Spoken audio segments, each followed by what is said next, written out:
Pick up the basket and say something groundbreaking, something exhilarating, inspirational. Say something. I'm gonna pick some food from my backyard. Picking food from my backyard. Nailed it. In this little corner right here, I have dragon tongue beans. And look how pretty these are. I have never seen such a beautiful pattern and shape and color, and it's just so gorgeous. And honestly, when it comes to bush beans, I always have the worst luck, but for some reason these really took off. They're a little smushed though because of my cats. But there's a good handful here. Let me see. Is there no one else? Oh, another one.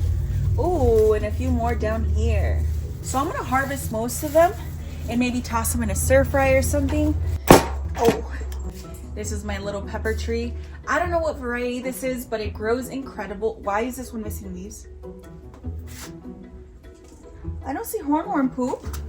Usually whenever there's leaves missing, especially from the tips like this one, it means there's a hornworm nearby. But that's usually also followed by a lot of hornworm poop on the floor, and I don't see any, so I'm just gonna assume that something else did that.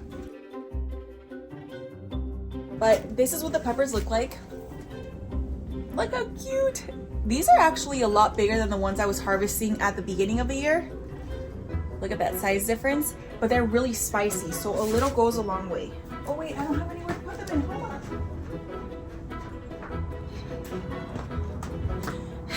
I'm gonna put them inside of this tofu mold to hold them in place. There's gonna be a few on here, and by a few I mean probably like hundreds and hundreds of them. They're so tiny that they're honestly kind of a pain in the butt to harvest from, but they are packed full of flavor, and this is one of the most prolific pepper plants that I have in the entire garden. I also don't want to harvest all of them because I'm not going to use all of them yet. Things just taste the best right when they're freshly picked off the vine, or the plant in this case. Okay, I think that's enough. I have one jalapeno plant. I have one jalapeno plant in the entire garden, which is so weird because I use them in my cooking all the time. So next month I'm gonna start seeds for a few more plants because I really love putting these in just about everything. They're spicy enough to give food a kick, but not spicy enough for my kids to turn their noses up at my dishes. And it looks like I only found one. Am I missing some? And then this one is barely flowering, so we'll have to wait. That's it? Really? There's a couple of things I can harvest from this garden bed. First, we have some okra pods. I believe this variety is a Clemson spineless. And I've grown them a few times. I really like this variety. But next year, I'm gonna try a couple more. Is that it? That's all you have? 2? Let's see here. This bed also has a couple of peppers, like this one right here. These are so good when you grill them and then we eat them with soya tacos. They're delicious. And then I also have a serrano plant, which is this one right here. Why does this one look bald too? Is there hornworms? I'm kind of scared. Is it bald? It's because I recently pruned back my Armenian cucumber vines and they were tangled up with everything. So I'm kind of nervous. Maybe it was just Armenian cucumbers. Mikasa, out of the garden beds. I'm gonna pick a couple. And by a couple, I mean like maybe 5 or 6 because these are super, super spicy. The good thing about the cooler weather is that these aren't turning red as quickly as they were during the summertime. In the summertime, I couldn't keep up with this plant whatsoever because no matter how many I picked, it felt like a few days later there was a whole new flush coming through. During the winter time, I have like about 2 or 3 weeks before these fully ripen, which works perfectly. We can finish them in that time frame. Miss Ackerman, what are you up to? Ooh, there's some big ones down here. Come here. Give me paw. Give me paw. Oh, there's your paw. Give me paw. Give me paw. Give me paw. Good girl. It's gonna be kind of hard to tell, but in this garden bed, we have a ton of eggplant. You gonna help me find it? Look at this. How beautiful. And there's a couple of them in here, which is great because usually I'm not patient enough to let them grow this much. I'm constantly picking them. Is that it? I thought there was another one. Hold on, I'm gonna find it. It's in here. Oh, here it is. Here it is. I've never had a whole lot of success growing any other cucumber other than the Armenian cucumbers. And all of these right here I transplanted because honestly, I feel like I had left them in their containers a little too long and they were ready to go out into the garden. So I thought that honestly they wouldn't produce at all, but they are taking off. Look at this one. I'm not gonna touch it just because the texture for some reason freaks me out. It's kind of pokey, but look at it. I don't think it's ready to harvest though. And I've got a few more forming right here. These are kind of long. Maybe they're the China jade cucumber. And then this one right next to it looks like a salt and pepper cucumber, right? Salt and pepper or a lemon cuke, something like that. I don't have the tags because honestly, I popped them in this garden bed assuming that they wouldn't make it past like 2 or 3 weeks. But look at them go. This is gonna look rather sad. My green striped cushaw vine died completely back. And look how crispy that is. So I'm gonna harvest this squash right here. This is my first time successfully growing pumpkins and it's beautiful. So I think I'm gonna wind up making calabaza and tacha with this one. I also have these little baby ones right here. Look how tiny. They never got any bigger than this. I'm not sure why, but I'm still gonna cook them and eat them. And another one. Oh, they're so little. And then the vine, I'm just gonna compost. That's really all I can do at this point. But at least I still got something. In this container, I have my favorite squash of all time, which is the white scallop squash. But unfortunately, my plants aren't looking that great anymore. The aphids got to everything. Even my fruit, look at that. There's a little bit on there, so I'm gonna wash them thoroughly. And I'm just gonna harvest whatever's on here now. Come spring, I'm gonna be planting some tomatoes in here, and then they're gonna grow up this beautiful trellis that's from Gardener Supply. I believe this is called the Titan tomato trellis, tomato Titan trellis, something like that. But it works amazing. I still have to set up a few more, but I'll do that another time. For now, let's take this squash. This eggplant is looking kind of bold, and that's because the hornworms got to it. But it has one eggplant down here that I was supposed to harvest weeks ago, so it's gotten a little matte. I'm not sure if it's still good to eat. We're gonna bring it inside anyways to see if maybe that'll encourage the plant to push out a few more flowers. There's no hornworms, right? Why is it still looking bald?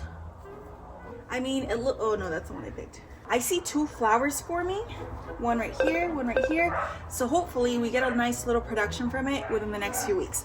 But come spring, this plant should start taking off a lot more. Then in this container, I have some green beans, which will be perfect for a caldo. My husband makes incredible caldos. He's been learning how to cook recently, and his cooking's really getting there. In the center of this container, I have my red hawk plum that I started from a cutting, and look how beautiful it is. I am expecting it to go dormant soon though because the weather's cooling down a lot. But in the meantime, we're gonna get to harvest some beans as well. Next to it, I have a small container with some more dragon tongue beans. And I think these look even bigger and better than the ones in the garden bed. These I transplanted out here, which I know with beans, usually you want to direct sow them, but because the rats were eating everything in my garden, I decided to start a few of them in trays, and they're doing pretty good, honestly. It did take them a while to start taking off. I'd say they caught up to the ones in the garden bed, and those were direct sown. This is my pride and joy. So guess how much I paid for this improved Meyer lemon tree? Did you guess $10? Because it was around there. It was like $10 to $12 at Lowe's. I bought it in a little starter tree pot. It was so inexpensive, and honestly, I didn't expect it to start producing for a few years just because it was so small. But look how loaded it is. This is nuts to me, and I've already been harvesting some of these lemons, and they're so much juicier than the ones I find at the grocery store. So I'm gonna harvest maybe 3. That way I have enough to harvest tomorrow. Ooh, this one's still a little green. Let's ignore that though. Okay, maybe one more.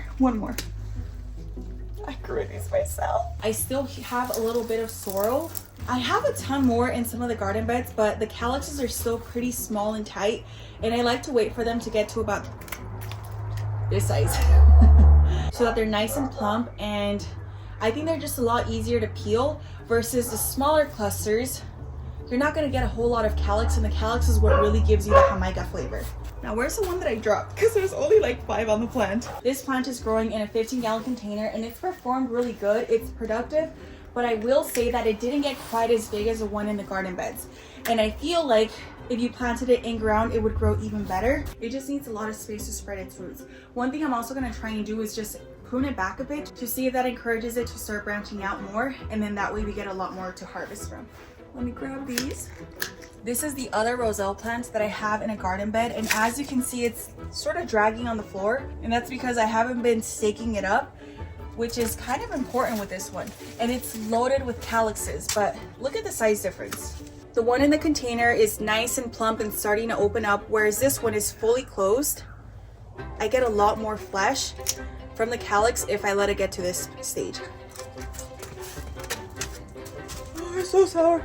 I'm so tempted to take a few just so that my harvest basket can look fuller, but they're not ready. Ooh. Here I have all of my fig trees. They're loaded with figs up top, but I don't think any of them are ready to harvest yet.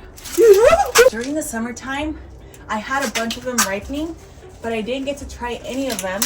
Well, hardly any of them, because the rats got to them before I could. So now that they're ripening, I'm coming out here and harvesting them whenever they seem like they're ready, and they are so delicious and sweet. So all the ones that I have here in containers, except for I think one of them, are rare fig varieties. Let me check on these as well. Nope, not ready yet. Let's try this one. Nope, not ready yet. Damn. Not even one? Wait, I think I see one. It's all the way at the top. Hold on, hold on.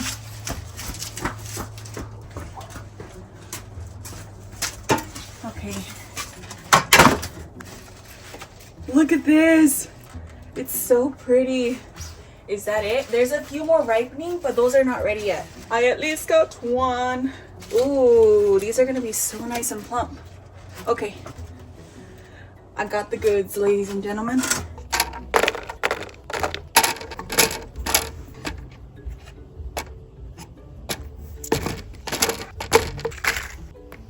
Okay. And here's what I picked from my garden.